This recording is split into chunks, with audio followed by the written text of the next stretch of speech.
Come on in, you guys. We got a brand new episode of Jimmy Rants in store for you here today. JimmyRants.com is the website if you want to engage live in the show.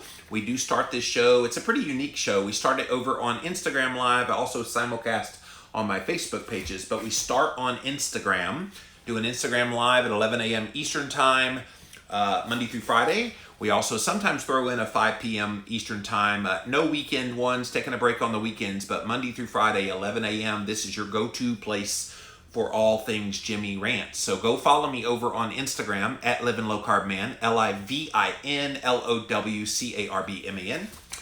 And if you go there, you can follow my regular page, which I put a lot of great content on. Also, I do a lot of stories that I don't share anywhere else here on Instagram, and of course the Instagram Live for Jimmy Rants.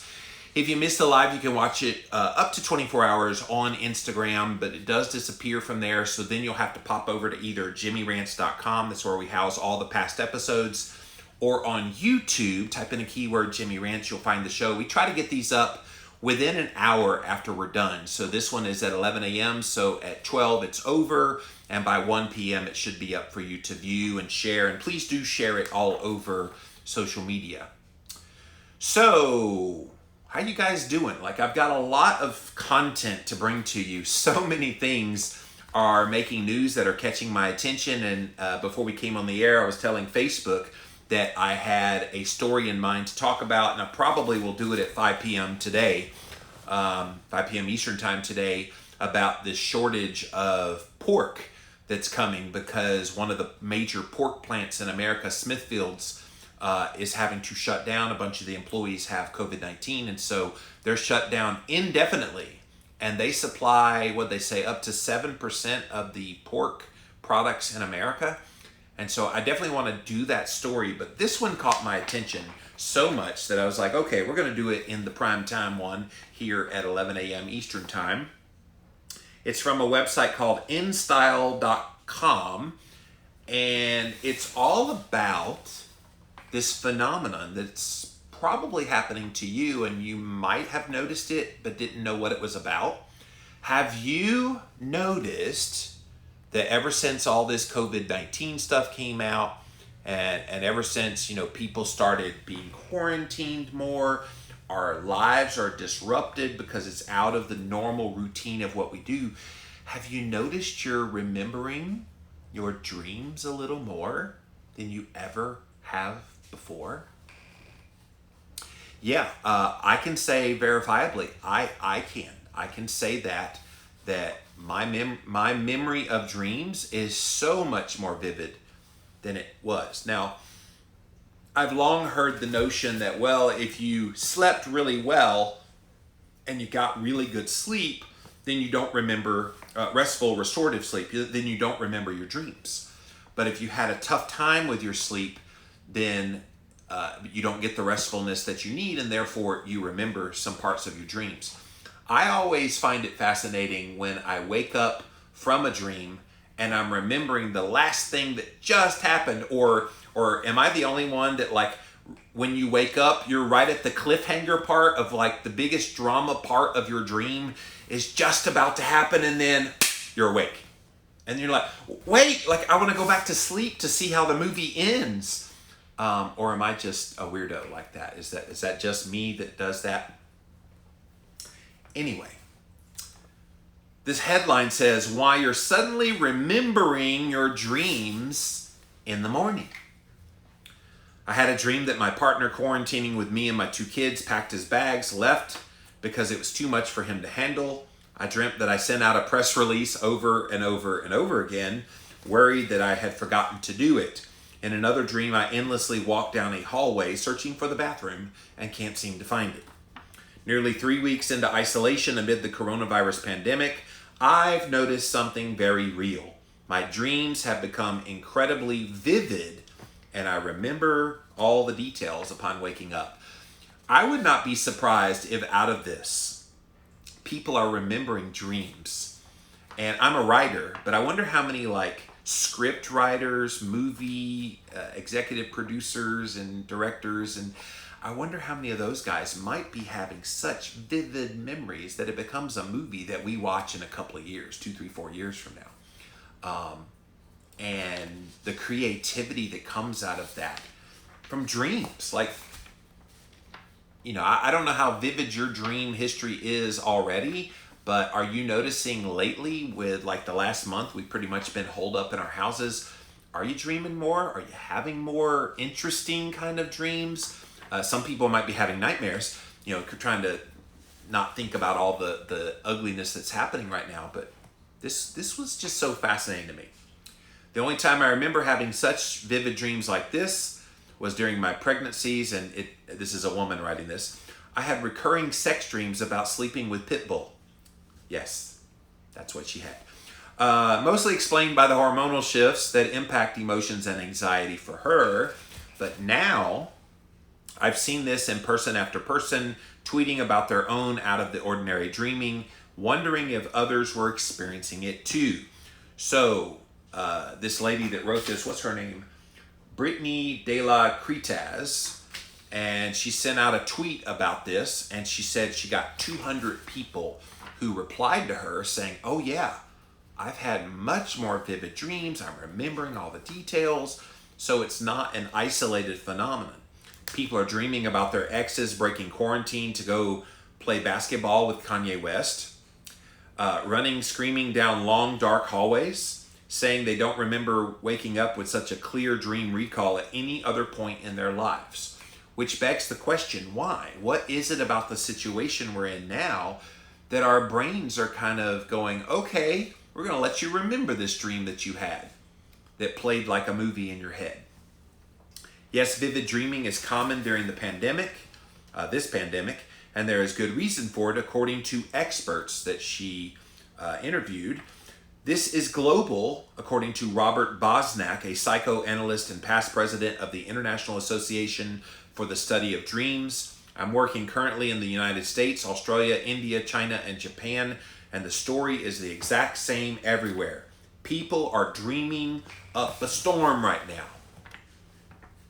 I definitely want to hear, if you've got a crazy dream, write it down. I want to hear, what is the craziest dream you're remembering, or part of a dream? I know you can't write a whole dream out, but is there some crazy part of a dream you want to share here on Jimmy Rants? I'll get to those here in a minute, but are we dreaming up a storm? Is this a thing? I can tell you, I have had some really vivid dreams.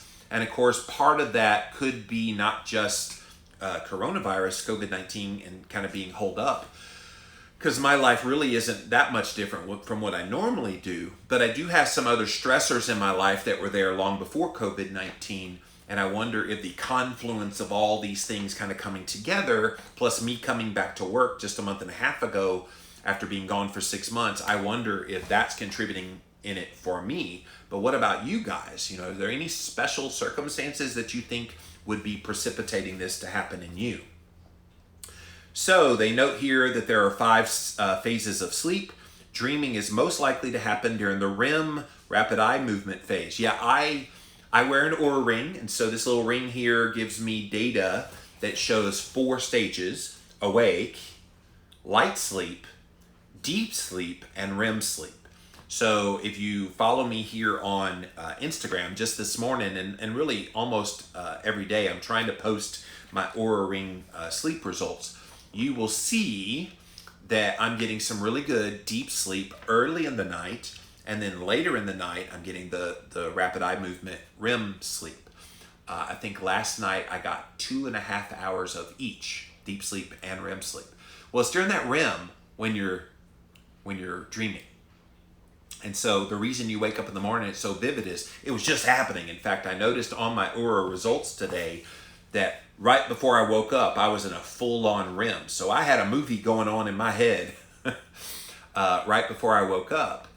And yeah, it's amazing the way the human brain works like that.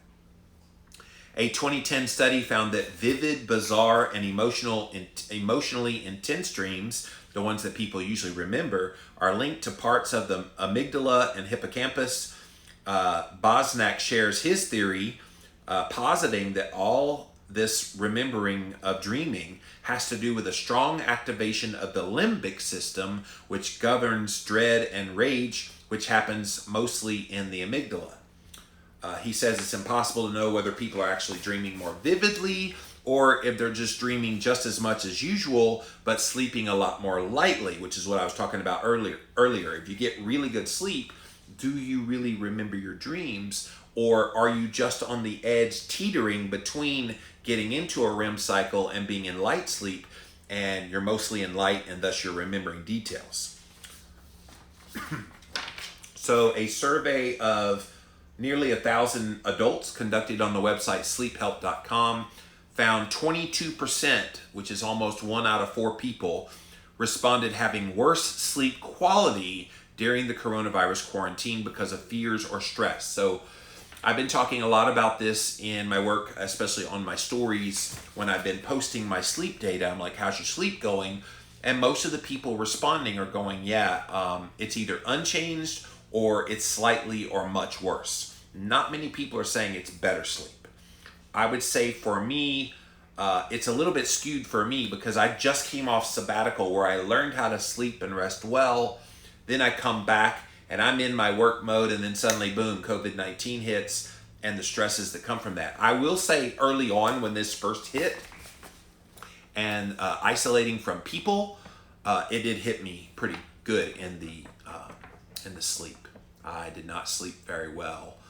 And even now, like I mostly get pretty good sleep even now, but I would say about every 4 or 5 days, I'll have that one weird night of sleep where I go to sleep at 8 and I wake up at midnight, and then I can't go back to sleep again until about 5, and maybe I'll sleep from 5 to 7 and then I'm up. So that's a messed up night of sleep.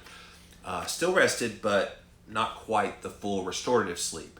But lately a lot better. So I think the realization of all this has sunk in for so many people that maybe some of those disturbances you had early on have settled down.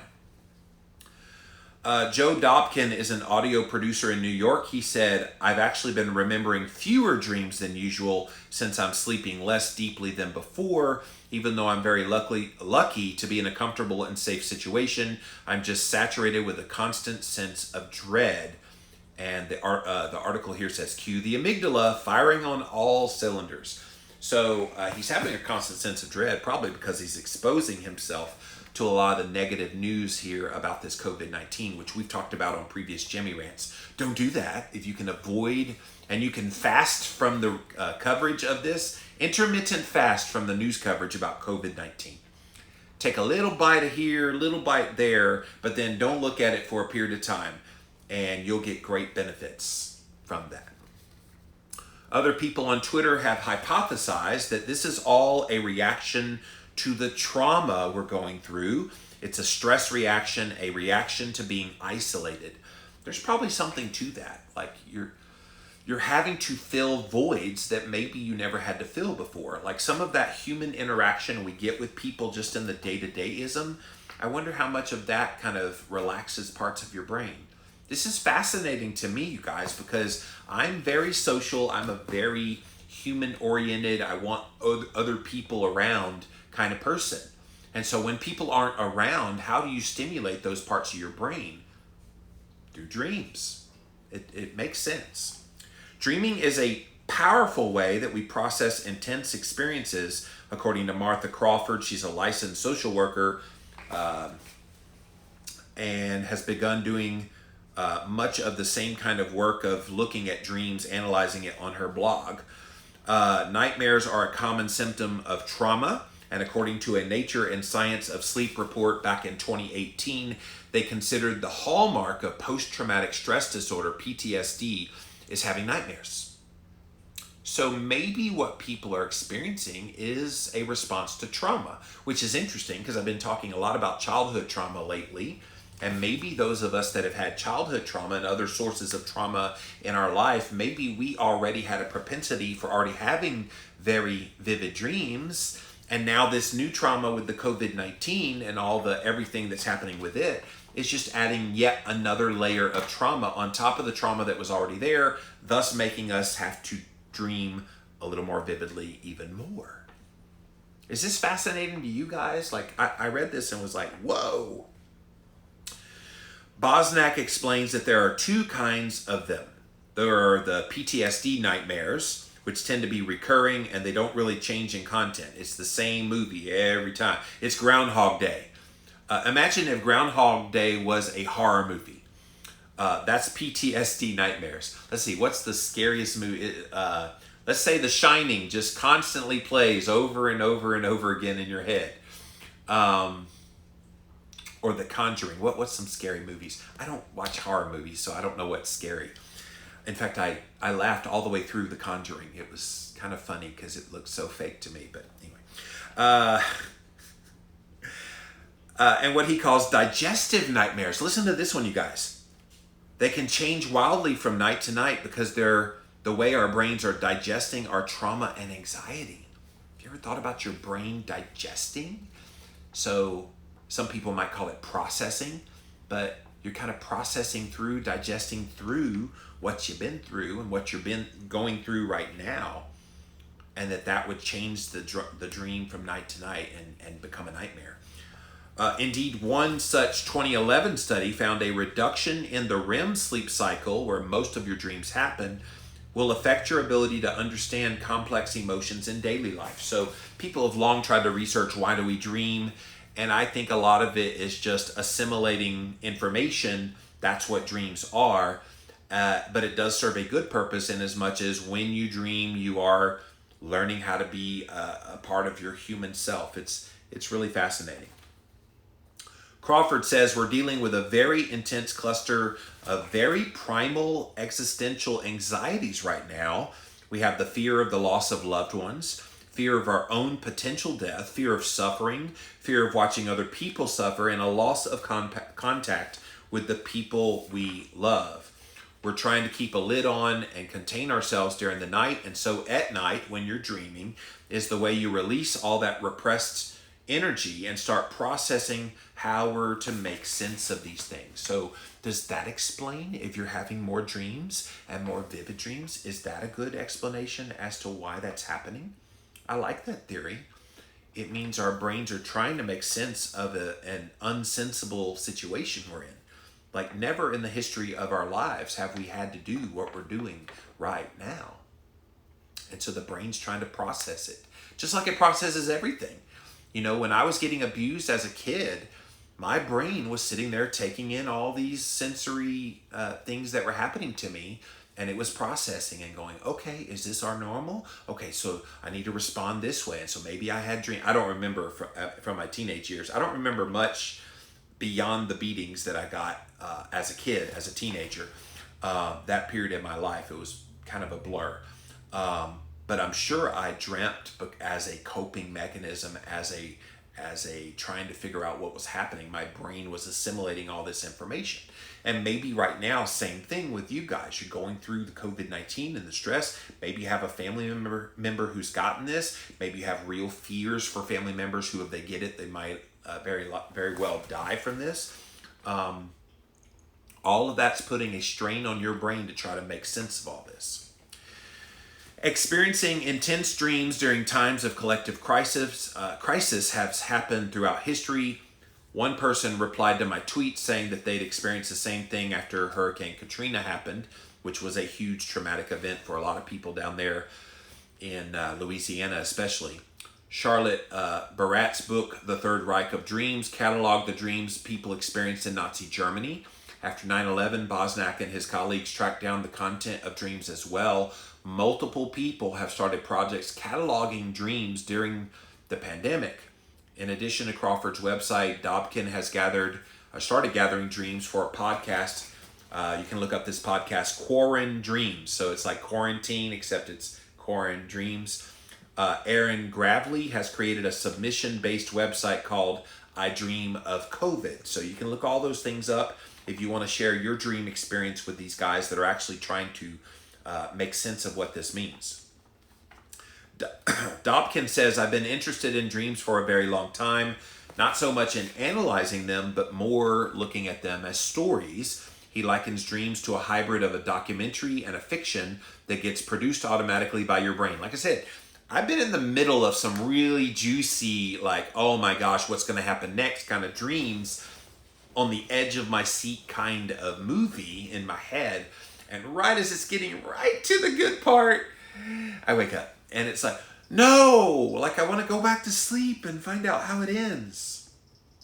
Except you're the only person who ever sees it, and if you don't manage to retell it while you're still close enough to remember it, it just goes away. I've been told that you should keep like a pen and paper next to your bedside so that if you wake up from a really vivid dream, you write down everything. Now, as a writer, I get a lot of ideas when I'm not thinking about things, is when things pop in my head, and I have all kinds of ideas that pop in my head all the time.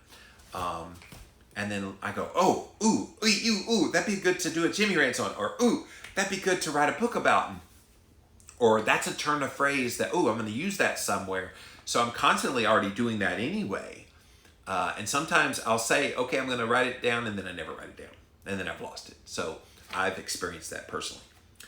Episodes of collective trauma can make these individual experiences into shared ones. So that's why they're doing those website and podcasts like we mentioned earlier. Gravely's website was inspired by the book that we just mentioned, which identified themes among dreams of people that lived under Hitler's reign.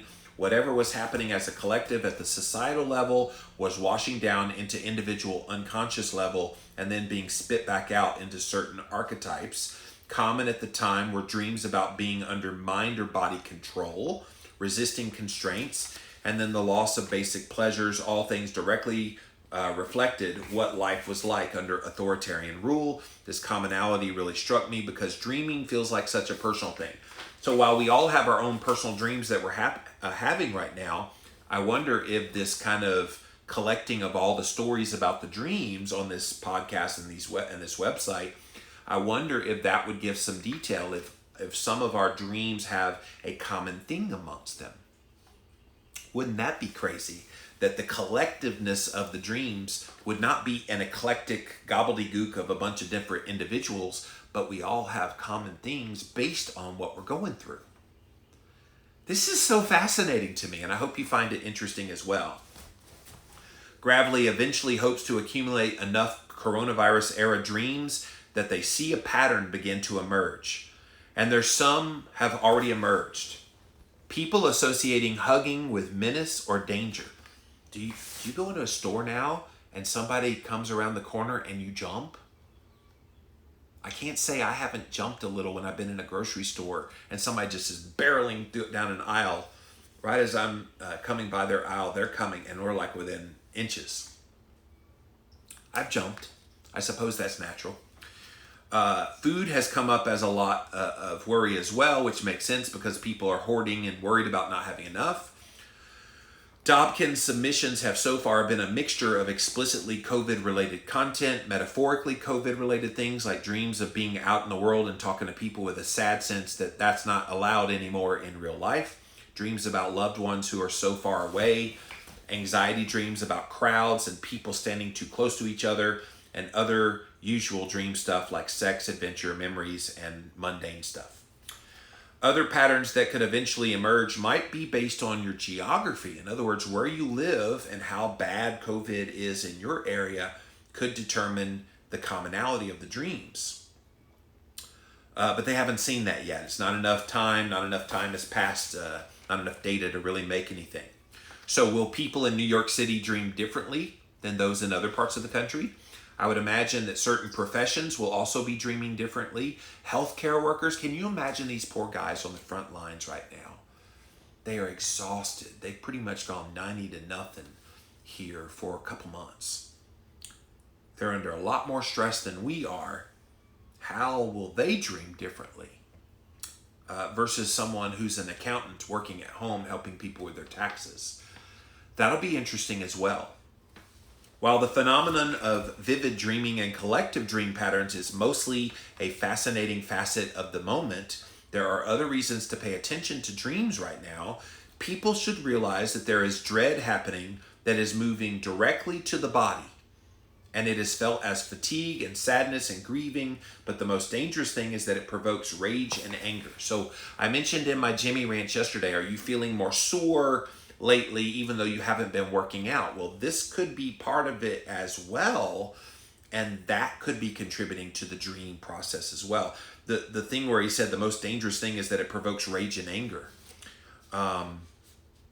That's tough. Like, is that why maybe we're seeing a little more vitriol online? Like, I get a lot of haters already, you guys, but it seems like some of the intensity of the haters I've gotten lately has been a lot deeper. Like, I posted about the KetoCon canceling their event, not giving a refund, blah, blah, blah. Somebody pretty much went postal on me yesterday when I posted that on Instagram. He just went off on me like, oh, you're just so horrible as a human being. You need to let it go. And dude, like, relax. Like, go watch the video and chill. Have a little alcohol, something to chill you down, because it was just out of the ordinary, the kind of response he was giving me. So regarding the rage and anger, you should be careful with that, Bosnick cautions, especially if you're sheltering in place with other people in a small space, so you don't start acting on the anger. Now, those of you that have people around you, I'm all alone here, but if you have people around you, are you noticing like some anger and rage coming out? Are you concerned about that? Maybe it's a sign that they need to engage in, those people that are doing that need to engage in some more stress relieving activities. Which, by the way, on Real Talk, my podcast that airs on Thursdays, Dr. Will Cole and I, we're recording here in about an hour and a half, but it will air on Thursday, llvlc.com if you want to listen. But on Real Talk this week, we're going to talk about this rise in negativity that both of us have noticed. And then what you can do to relieve stress so that you don't get to that level of feeling like you need to lash out in anger. So listen on Thursday to that. He cites the increase in domestic violence as evidence of this embodied rage that many people are feeling right now. He suggests talking about your dreams with other people, not trying to make meaning of them, but just share them as a way to process and acknowledge the anger that may be lying underneath the more palpable feelings of sadness or grief. So most people lash out in anger and rage because they're sad and anxious and don't know what to do with all those emotions. It's still too early to know what our dreams will say about this moment in our history, but by cataloging them, whether through one of the projects that we previously mentioned, through social media accounts here on Instagram and Facebook and YouTube, or where we can share and process our dreams together, or privately in a journal. Maybe you're writing down things. We can begin to create an accounting of the ways in which the social isolation and the fears over this pandemic is shaping our world. Maybe at some point we'll be able to sleep peacefully again. Loved that article, you guys. I had to bring that to you. It literally crossed the wires right as I was getting ready for what I wanted to talk about today. Instead, that came through and I read that and I said, oh, I have to get this out here sooner than later. But are you dreaming more? Are you noticing, since all this COVID-19 coronavirus fear got out there, since we've been quarantined, since your life has been basically uprooted and is in flux right now, are you noticing a lot more vivid dreams than you've ever had before, where you're remembering clear details? I definitely want to hear some of the interesting things, if you're willing to share, from your dreams here on Jimmy Rants here today. All right, let me go to Instagram Live first, and then we'll pop over to Facebook Live. Reminding you, Living La Vida Low Carb Facebook page. I can't see you, but I do look at your comments at the end of the show. All right, guys, welcome in. JimmyRants.com is the website, so definitely go check out all the past episodes over there. Bonnie says, I'm waiting for warmer weather in Illinois to garden. Yeah, it's been pretty warm here. It kind of is up and down in temperature. I think it got as high as 87 degrees last week. And today when I woke up, it was like in the 40s. So it's like up, down, up, down. So this is a typical spring day here in the South. Jess says, not my bacon. Yeah, it's hitting your bacon, I promise you. Linda says, I hate that even if you go right back to sleep, it's just gone, talking about the dream. Yeah, I have tried to go back to sleep to remember a dream so I could get the tail end, and yeah, it's always gone. So I have a lot of movies from my head that just, I'm right at the cliffhanger part, and I have no idea how they ended, so... Beth says, waking up at the interesting part of the dream is something I do all the time. I also have learned to go back and sleep and try to finish it. Sometimes you can get a little bit and piece of it, or what you imagine would happen, but it's never the same if you had just stayed asleep. Kelly says, my favorite one was swimming in a vat of pudding while eating. I think somebody's craving some carbs right now, Kelly, unless it's sugar-free pudding.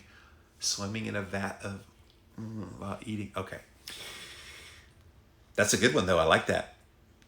Kat says, yes, much more vivid dreams lately. I thought it was from overstimulation. Who knows what it is? Because a lot of people are going through different things right now that are much more stressful. Is it a trauma response? Is it just because we have more idle time? Is it because we're not getting the social interaction with other people, which would normally stimulate that part of our brain? So now our brain's like, we need that stimulation, so we're going to contrive it in our head. Who knows what's going on? Pink Puggy says, had strange dreams since I was a little kid. Yeah, I've always been a dreamer. So yeah, it's not abnormal for me to have dreams. Let's see here. Run Cat said, I would like people to talk about sugar and carbs for surviving COVID. Yeah, that's another topic for another day, but thank you for that. I agree with you, by the way, but they're not going to. That's not their agenda to tell us those things. Bonnie said, I am a vivid dreamer, and every night lately I can't remember or only remember little bits of my sleep and feel I don't sleep as well. Yeah, a lot of people are struggling with sleep right now. And it's understandable. When you're going through something that takes you out of your comfort zone and it's abnormal, you're going to have sleep disturbances. Like I said, I've had to work on mine, but I had a 6-month head start on all you guys. When I went on sabbatical, I was already kind of dialing in my sleep and trying to do things to help with sleep. Maybe I'll do a whole Jimmy Rants episode soon about the strategies that I use for sleep. And it's a lot of the ones that you've already heard before, but maybe putting it all in one place would be helpful. So if you guys want that, just let me know. Kat said, I had a dream I was hanging out with Arnold Schwarzenegger. I think it's because of what he did in Game Changers. Arnold Schwarzenegger, I'll be back. Operation Keto, I've been fasting to survive this thing. Yeah, I want to talk about fasting soon too on a Jimmy Rants in the midst of this coronavirus pandemic. I think fasting is a very bad idea right now, and I want to explain that in a Jimmy Rant. But I'm glad it's working for you. If it is working, obviously I would not tell you not to do it, but I have my concerns about fasting in the midst of the stress of all this. All right, thank you, Instagram Live. We're going to pop over here to Facebook Live. Hello, guys. Thanks for being here today on Jimmy Rants. See what you got here for us. Norma says, I haven't had a dream for over 20 years that I remember. Yeah, you probably have dreamt. You just don't remember some of those dreams. Really? That's all you got for me, Facebook? Thanks for being here, though. I thought this was such a fascinating topic. All right. So, dreams, guys. If you're feeling them, if you're having more vivid dreams than you've ever had before, maybe you're remembering those dreams, it's a thing. You're not alone. This is something that we're seeing more and more of. So I'm going to repeat those 2 resources that are out there right now. So Dobkin is the first person, and they have a podcast called Quaran Dreams. So it's QUARANDREAMS. You can look that up probably on Apple Podcasts, wherever you listen to podcasts. And then Aaron Gravely has created the submission-based website I Dream of COVID. So just Google I Dream of COVID, and you can find that. And that's the one where you can write out what your dreams are like in the midst of this COVID-19 pandemic. And it'd be fascinating to see if there's any commonality in the dreams of the people and doing it regionally and what you're going through in your life, just another little side thing about this COVID-19 that maybe we're not even thinking about that could be a good thing in kind of the subject of dreaming. I could see researchers in the dream realm probably looking at this data and going, whoa, like this is like a prime time for them to really do some studies and dig deeply into the psychology of dreams. They've always tried to figure out what they mean and what it all is about, why you dream, why some people dream and remember it, why other people don't, da da da da da. So fascinating stuff. All right, I'll be back a little bit later on, very likely 5 p.m. Eastern time today. I want to talk about Smithfield Farms deciding to shut down their plant, which is going to put a strain on a lot of you that eat keto and carnivore. Most of the pork, or a lot of the pork, comes from this one factory. And so if we don't have access to those foods, we're going to see increases in prices of pork because it will be more scarce than it is even now with people buying it all up. So just be aware of that. I'm going to bring that to you a little bit later on today. And so as always, pop on over to Instagram. That's where you follow this show. I'm at Living Low Carb Man, LIVINLOWCARBMAN. And engage in the content. We are here at 11 a.m. Eastern Time, Monday through Friday. We occasionally do a 5 p.m. Eastern Time. JimmyRants.com is the website for all the past episodes. And of course, go to YouTube, type in the keyword Jimmy Rants. You will find the show. That's it for now. Until next time, we'll see you then.